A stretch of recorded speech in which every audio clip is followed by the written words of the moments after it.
د ملکن سرخار بڑخیله کې د دوستۍ په نوم د یوې خوندوري سپورتس میلې تابع وکړې شوه چې پکې په وړاندیز ځل د ضلع مختلف دریشو پرایمري سکولونو ماشومانو برخه واخیسته او ترمنځ یې د مختلفو قسمه لوبو لکه چمچ لیمبو ریس، بوجای ریس، رسۍ ریس، ریلې منډه او د تړلې شوي خپو خوندوري مقابلې وشوې چې پکې د ماشومانو دلچسپي د لیدو وړ وه. د سپورتس میلې په مهال په ګڼ شمېر کې د سکولونو ماشومان او د محکمه تعلیم چارواکي ګډونوال وو او د خوندورو لوبونو یې په کولا زړه خوندونه پورته کړل. د سپورتس میلې تابع کولو مقصد د سہولیاتو نه محرومه ماشومانو ته د لوبو، مینی، امن او خوشحالۍ شریک ماحول ورکول وو. د کومې نه چې د سرکاري سکولونو ماشومان محرومه وو.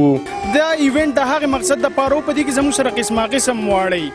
چې هغه مختلف قسم سپورت اکټیویټیز کې هغه انټرست ساتي او هغه په کې دلچسپي لري، خو هغه ته هغه اکټیویټیز هغه کم فیسیلیټیز چې هغه په سکول کې نه اویلیبل، نو هغه اکټیویټیز هغه کیډز هغه سپورتس آیټم او ته موږ په دې سکول کې اویلیبل کړی دي او هغه اکټیویټیز په هفته کې خامخا ډیلی بیسس باندې په هر یو سکول کې دا اکټیویټیز کیږي. ماشومانو کې خو په ټیلنټ کې دا غوښ شک نشته، ډېر ټیلنټډ دي او خدای خیر مین مقصد زموږ د دې پروګرام دا دی چې د ماشومانو دلچسپي په سکول کې بڑا وهل. سیکنډ بیا دا دی چې یاره ماشوم خو سکول ته راغی په ګورنمنت سکولز کې دوی لپاره مزید څه تدې سمونږ اکټیویټیز